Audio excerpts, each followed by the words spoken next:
La lectura bíblica ya la tuvimos, pero la vamos a tener una vez más. Se encuentra en Mateo 14, 22 al 33. Quiero comenzar con la lectura bíblica. Regularmente comienzo con la introducción primero y la lectura bíblica después. Hoy hacemos lo contrario. En Mateo 14, 22 al 33, dice la palabra de Dios, enseguida. ¿Y qué quiere decir enseguida? Inmediatamente después, porque este pasaje ocurre dentro de la situación o después de la situación del evento de la alimentación de los 5,000, que se encuentra en Mateo 14, 13 al 21. Pero ambos eventos, la alimentación de los 5,000 y esto que verán ahora, Jesús camina sobre el mar, están relacionados, conectados y el propósito es el mismo. Así que leamos con ese entendimiento. Enseguida Jesús hizo a sus discípulos entrar en la barca e ir delante de él a la otra ribera, entre tanto que él despedía a la multitud, o sea, la multitud que alimentó momentos antes. 23, despedida la multitud, subió al monte a orar, y cuando llegó la noche, estaba allí solo.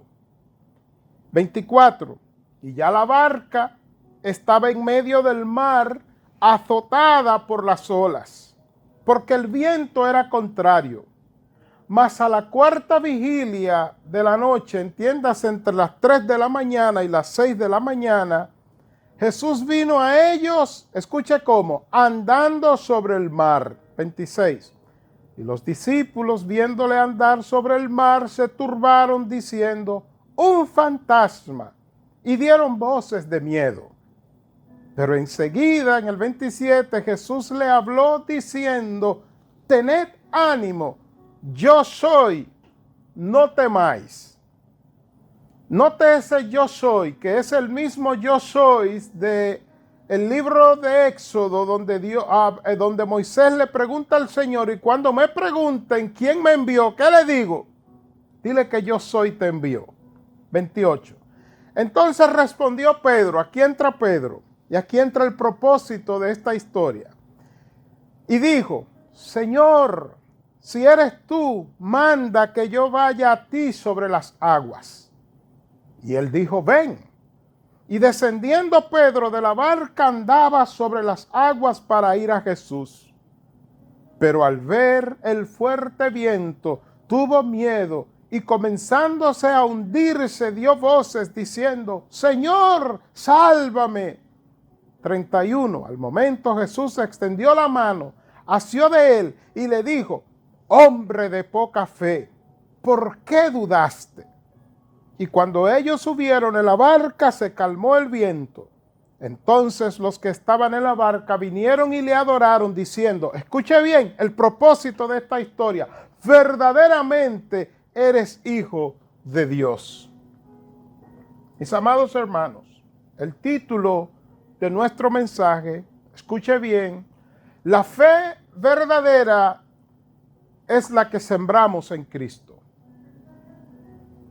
La fe verdadera es la que sembramos en Cristo. Ya en el Antiguo Testamento, Dios mismo había puesto el fundamento y razón de ser de nuestra relación con Él. Usando a Habacuc como ejemplo, Dios señaló la fe como el fundamento y la razón de ser de nuestra relación con Él. Conocen ustedes la historia de Habacuc, un hombre de Dios, un hombre como pocos en la Biblia, pero que en un momento de desesperación, de flaqueza humana, se desenfocó de Dios, se enfocó en el problema y comenzó a reclamar a Dios una serie de cosas que él no tenía por qué reclamar. Capítulo 1 de Habacuc. Dios le contesta a Habacuc, le responde sus preguntas y entonces Habacuc queda más desconcertado de como estaba antes.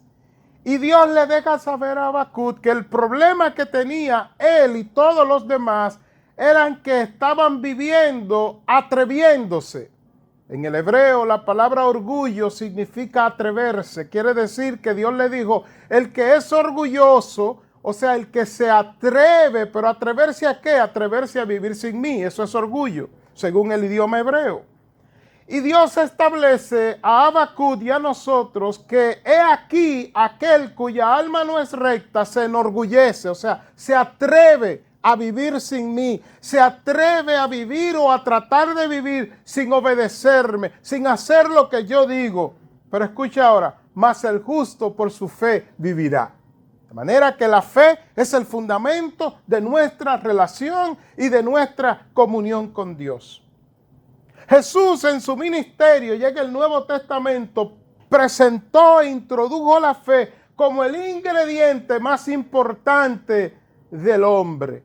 Él sanaba a los que tenían fe en él, reprendía a los demonios de los que ponían su fe en él. Y aunque nunca definió la fe, nos dejó cuál es la característica más importante que debe tener la fe verdadera. O sea, la fe que nos lleva a vencer y a no ser vencido. Lo repito una vez más, Jesús no definió la fe. De hecho, la fe no está definida en la Biblia. Algunos definen la fe con Hebreos 11:1. Es pues la fe, la certeza de lo que se espera, la convicción de lo que no se ve. Esa no es una definición de fe. Eso te está diciendo cuál es la característica de la fe. La parte que más podemos quizás entender para definir la fe es que en el Antiguo Testamento la fe es obediencia. No hay una palabra separada en el Antiguo Testamento para definir fe y otra para definir obediencia, sino que cuando la Biblia habla de fe en el Antiguo Testamento está hablando de obediencia y cuando habla de obediencia está hablando de fe. Es ese concepto que se trae al Nuevo Testamento de ya sabido, escuche bien, ya sabido del Antiguo que fe es obediencia. Ahora se trae al Nuevo Testamento la palabra fe, incluyéndole un ingrediente. ¿Cuál ingrediente? Creer en este caso, creer en Cristo. De ahí que algunos han definido mal la fe y cuando hablan de fe, dice fe es creer. De hecho, usted busca un diccionario griego y la palabra pistis, que es la palabra más común para fe en el Nuevo Testamento, se define como creer. Pero cuando usted define una palabra en la Biblia, usted debería tomarse el momento, tomarse la tarea de no solamente buscar la definición de la palabra, sino la raíz de la palabra. Porque la raíz de la palabra fe, repito, lo que significa es obediencia. Así que el concepto de la fe desde el Antiguo Testamento es obediencia a Dios. Y en el Nuevo Testamento, obediencia ¿a quién? A Cristo.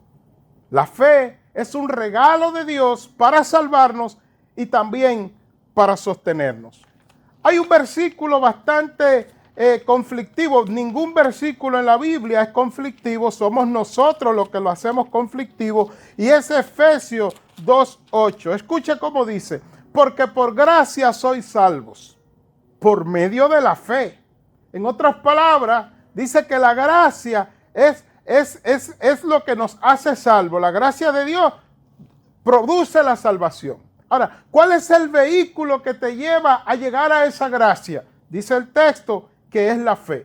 ¿Dónde entra la aparente controversia? Ahora, dice, y esto no de vosotros, pues es don de Dios. Entonces, lo que están leyendo el texto, algunos dicen, ve, que la gracia es un don de Dios. Sí, pero el texto no está diciendo eso. El texto está diciendo que la gracia es lo que te salva y viene de Dios. Pero que el medio, escucha bien, que Dios usa para salvarte, que es la fe, también es un regalo de Dios. Lee el texto una vez más y te darás cuenta. Así que la Biblia establece que la fe es un regalo de Dios. Cuando tú tienes fe, es porque Dios de alguna manera ha tocado tu corazón, entiéndase, tu mente, a través del Evangelio para que tú puedas tener fe. Entonces se puede hablar de una fe inicial. Esa fe inicial la pone Dios en nosotros, la produce Dios en nosotros, y después de nosotros haber creído a través de esa fe, Dios espera y demanda, escuche bien, espera y demanda que nosotros sembremos nuestra fe en Cristo. Por eso el título, la fe verdadera es la que sembramos en Cristo. La Biblia dice que Dios encerró todo bajo pecado para que la promesa, escuche bien, que es por la fe en Jesucristo, fuese dada a los creyentes. Una persona que no es cristiana, que no es convertido, no tiene fe. Yo sé que usted dirá, no, tiene fe. Pues vamos a arreglar lo que dije para satisfacerle a usted. Tiene una fe que no es la fe bíblica. Porque ya hemos establecido desde el Antiguo Testamento que fe es obediencia. Entonces, si usted no vive en obediencia a Dios, no puede tener la fe bíblica. Pero hemos visto que en el libro de Efesios 2:8 dice que la fe es el medio que Dios usa para a través de su gracia salvarlo. Entonces, si no es salvo, no está usando el medio de la fe. Pues ya no hay discusión. Usted se queda con su fe que no es bíblica y por ende no es productiva. Y nosotros que estamos aquí nos quedamos en gozo con la fe de Dios. El título que estamos predicando es la fe verdadera, es la que sembramos en Cristo. Quiero pedirle y advertirle que necesitaré un poquito de su paciencia. Porque contrario a otros mensajes que vamos al pasaje exegéticamente, o sea, desglosando el pasaje, tengo que hacer primero el fundamento y la base para que usted pueda entender la enseñanza de Mateo 14, 22 al 33. La fe verdadera es la que Dios pone en nosotros primeramente para salvarnos, es el medio de la fe. Efesios 2:8 y Gálatas 3:22 lo deja saber. Ahora escuche esto. La fe verdadera se siembra como el grano de mostaza. En el libro de Lucas, capítulo 17, versículos 5 y 6, escuche lo que dice la Biblia y llévelo a sí mismo, llevando a usted los pasajes tal como se los voy dando, para que usted pueda entender nuestro mensaje titulado La fe verdadera es la que sembramos en Cristo. A propósito, hoy tiraremos abajo, derribaremos algunos mitos sobre la fe. Le doy uno para que usted lo vaya pensando. Estamos en Lucas ahora 17, 5 al 6. La fe verdadera es la que se siembra como el grano de mostaza. Si yo le digo a usted fe a la derecha, duda a la izquierda, y le hago la pregunta, ¿son compatibles? Yo sé lo que usted va a responder. Usted diría que no, que la duda y la fe no son compatibles. Permítame mostrarle a través de este mensaje que la duda y la fe son compatibles. En Lucas 17, 5 y 6, escuche lo que sucede. Dijeron los apóstoles al Señor, o sea, a Jesucristo, aumentanos la fe. Escuche la petición de ellos, aumentanos la fe.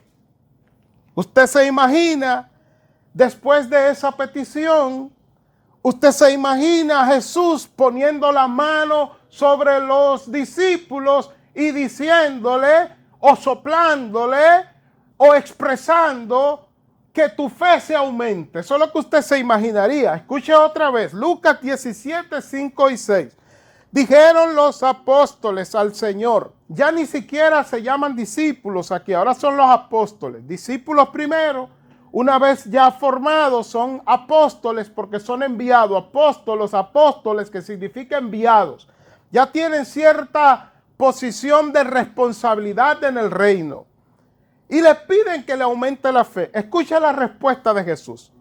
Versículo 6. Entonces el Señor le dijo, si tuvierais fe como un grano de mostaza, podría decir a este sicómoro, desarráigate y plántate en el mar, y os obedecería. Jesús no los tocó, Jesús no sopló, Jesús le dijo que la fe tenía que tener una característica que era la característica del grano de mostaza para que sea una fe verdadera y efectiva.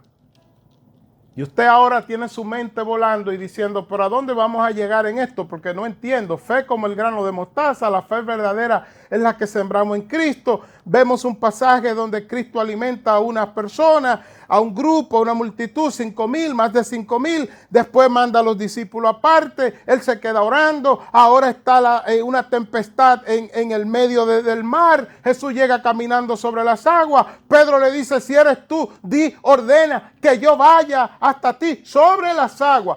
Jesús dice, ven, o sea, una orden, ven, una orden implícito a Pedro y a todo lo que estaba alrededor. Pedro se lanza y entonces cuando va caminando, Pedro se da cuenta, reacciona que está sobre el agua y comienza a hundirse. Jesús extiende su mano y le dice, hombre de poca fe, ¿por qué dudaste? Hermano, si usted analiza ese pasaje, la propuesta de Jesús parece incluso cruel. A un hombre indigno, pecador, tú lo estás culpando porque se hunde por saberse sobre las aguas. El problema es que Jesús no reprendió a Pedro y no llamó a Pedro poca fe porque él dudó de que estaba caminando sobre las aguas. Esa no es la enseñanza de ese pasaje y queremos mostrártelo con la Biblia.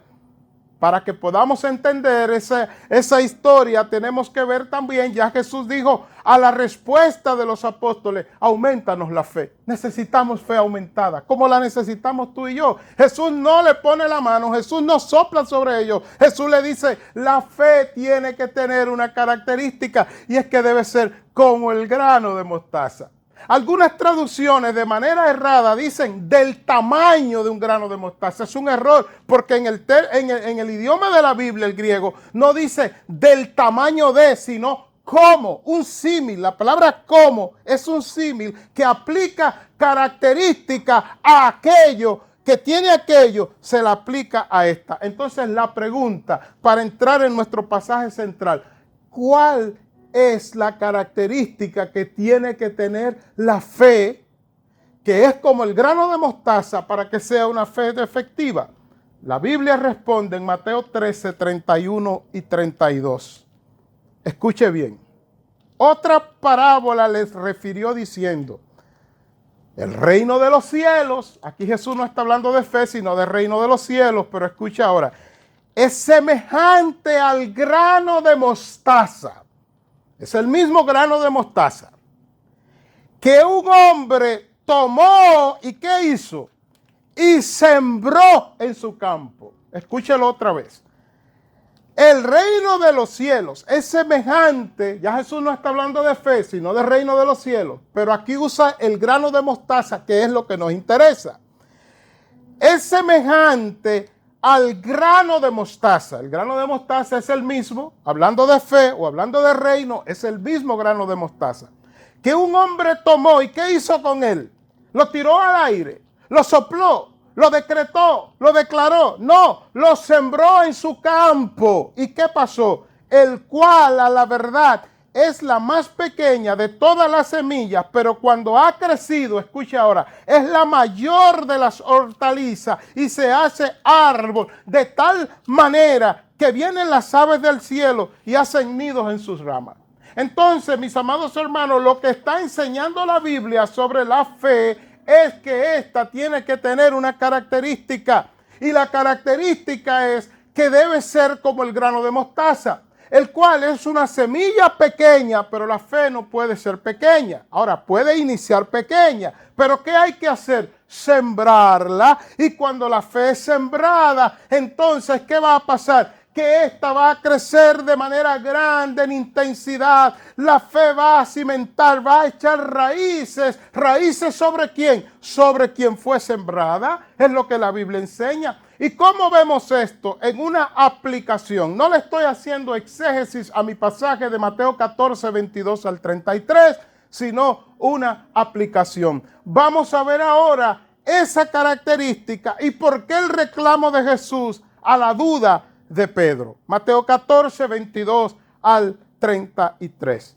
Enseguida, después del milagro de la alimentación de los 5,000 de Mateo 14, del 13 al 21, Jesús manda a los discípulos a que se muevan en una barca y él se va a despedir a la multitud y se va a orar. Dice el 24 que ya la barca estaba en medio del mar, azotada por las olas, porque el viento era contrario. Mas a la cuarta vigilia, es notorio esto, la cuarta vigilia se dividían las horas en 4 tiempos de 3 horas. De manera que usted sabe que entonces habían 4 espacios, que eran 4 vigilias, y la cuarta era de 3 de la mañana a 6 de la mañana. ¿Usted se imagina el escenario? Jesucristo se queda en la noche, quizá a las 7, las 8 de la noche, despidiendo a la multitud, sube a un monte a orar, y mientras él está orando, conectado con el Padre, sus discípulos, escuche bien, representándonos a usted y a mí, están en medio del mar, en una barca que va contra viento y los vientos la azotan, y literalmente dice la Biblia, cuando leemos el idioma original de la Biblia, que era un azote tan fuerte que se convirtió en una tortura física. La palabra azote ahí en el versículo 24 dice que estaban siendo azotados, que ellos estaban siendo azotados por el viento.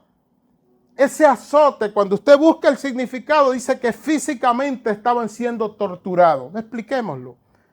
Más que las olas que hacían que la barca se moviera, era una incertidumbre emocional por haber estado solo en medio de esta situación.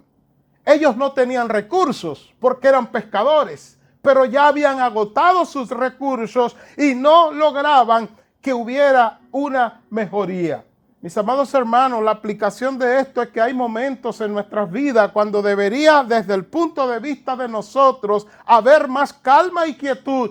3 de la mañana a 6 de la mañana. Es representativo. Esperamos descanso, esperamos dormir, y muchas veces en esos tiempos de quietud y de paz llegan las tormentas a nuestras vidas. Pero mire el contraste. Mientras ellos están en tormenta, el Dios de la tormenta, convertido en hombre, está orando y está clamando.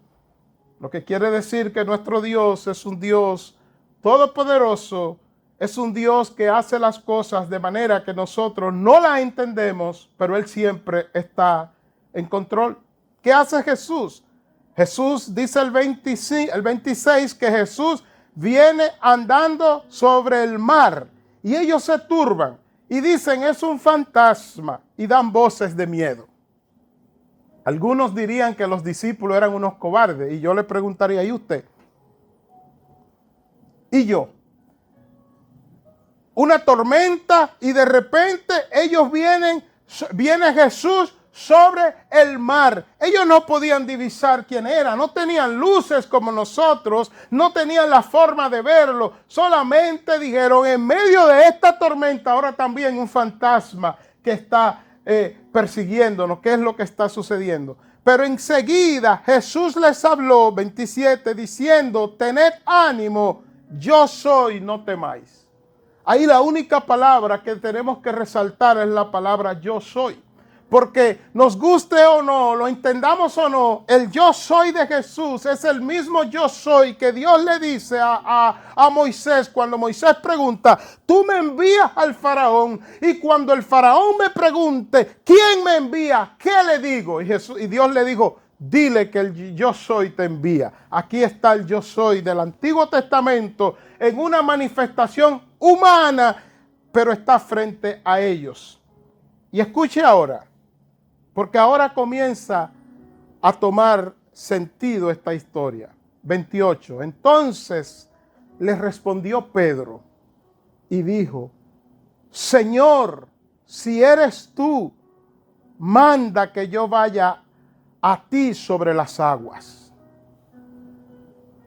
Recuerden que este Pedro es el mismo Pedro que había sido, hermano, confrontado con el milagro de la alimentación de los 5,000.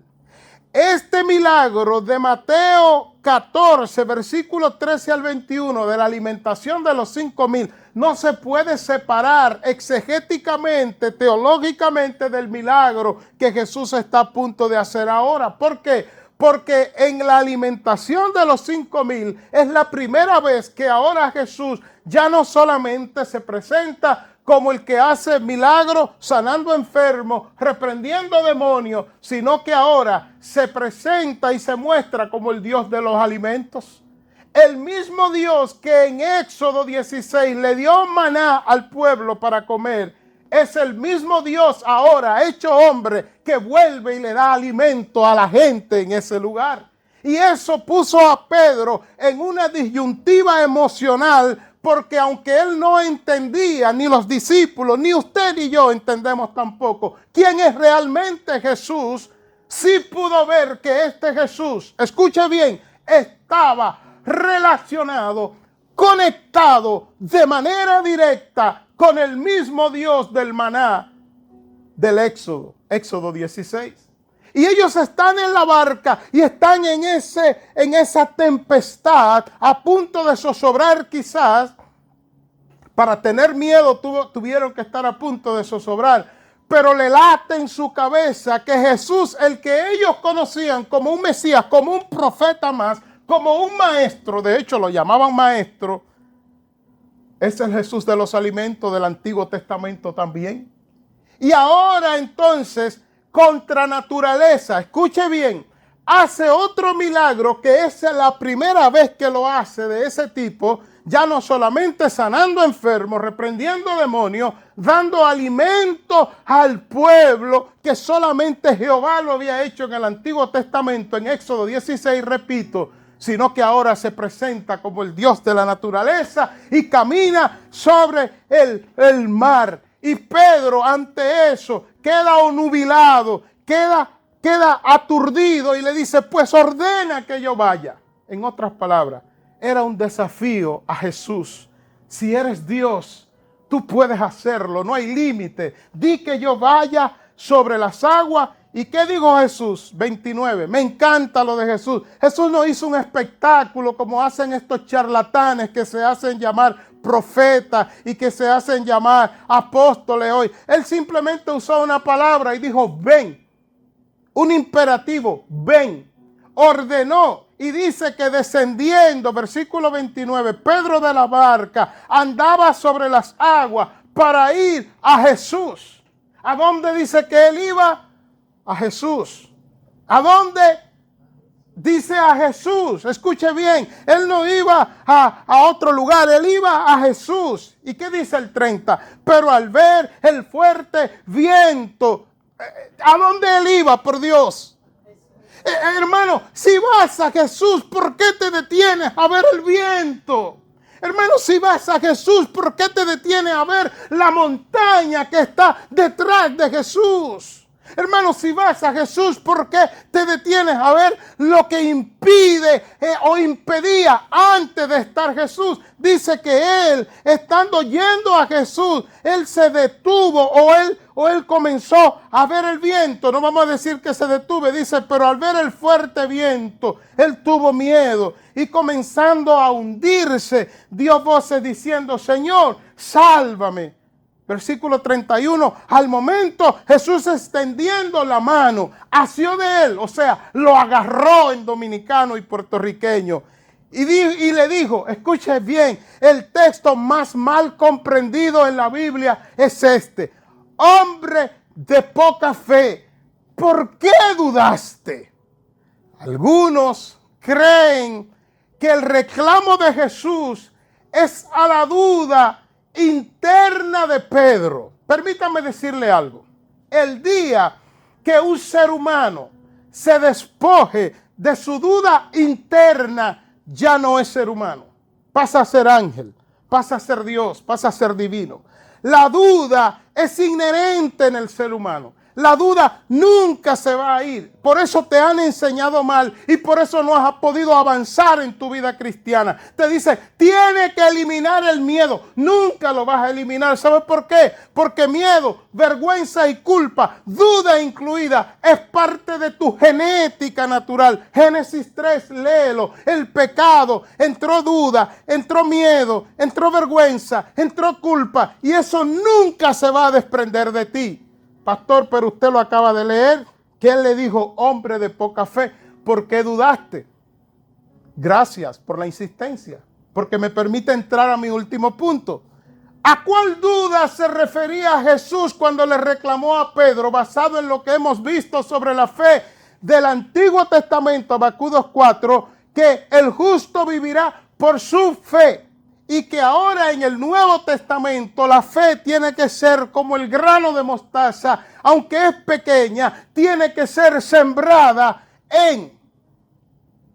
Hermanos, y repito, es mi último punto, el problema de Pedro es que habiendo estado frente al Dios que alimentaba, o sea, al Dios del Antiguo Testamento, el Dios que controla la naturaleza, el único Dios verdadero, Pedro puso su mirada en él mismo, en su condición, y miró o desvió la mirada de Cristo, y el Cristo que le dijo, ven, y que él iba hacia ese Cristo, él desvió la mirada, y basado en eso, Jesús le dice, hombre de poca fe, ¿por qué tú habías comenzado a sembrar tu fe en mí? Pero la recogiste de nuevo. Dicho en palabras sencillas, Jesús no le reclama a Pedro su duda interna, sino la duda en el sentido de no sembrar, entiéndase, confiar en quien lo estaba llamando. Aplicación. El primer problema que usted y yo tenemos es que en tiempo de paz, en tiempo de bonanza, hacemos que nuestra fe se vea obvia. Pero es en la dificultad, en la escasez, en la tormenta, donde tu fe y mi fe será probada. Escucha bien, es en nuestras dificultades donde nuestra fe será probada. Ahí sabemos si en verdad ese cántico que cantamos, yo canto en el gozo, yo canto en la prueba, yo canto en el dolor, aunque Satán no quiera. Pero cuando estamos en medio de esas tempestades ocasionales que nos llegan, ahí sabremos si en verdad tú cantas al Señor con gozo, aún en medio de la dificultad, de la escasez, de la enfermedad, de la traición, del dolor, o si tú sales despavorido mirando tus circunstancias. Entonces, la conclusión es sencilla. Jesús reclama a Pedro no haber sembrado su fe en él. Les dije al principio del mensaje que la fe y la duda no son incompatibles, porque el día que yo me despoje de mi duda, o me despoje de mi miedo, o de mi vergüenza, dejaré de ser ser humano. Génesis 3, léalo. Eso está ahí, nunca se va a ir. La propuesta bíblica es que a pesar de tu duda, tú siembres tu fe en Cristo. Si no lo has entendido, te quedan unos segundos para entenderlo. Pedro, ¿por qué pones tu mirada en tu circunstancia?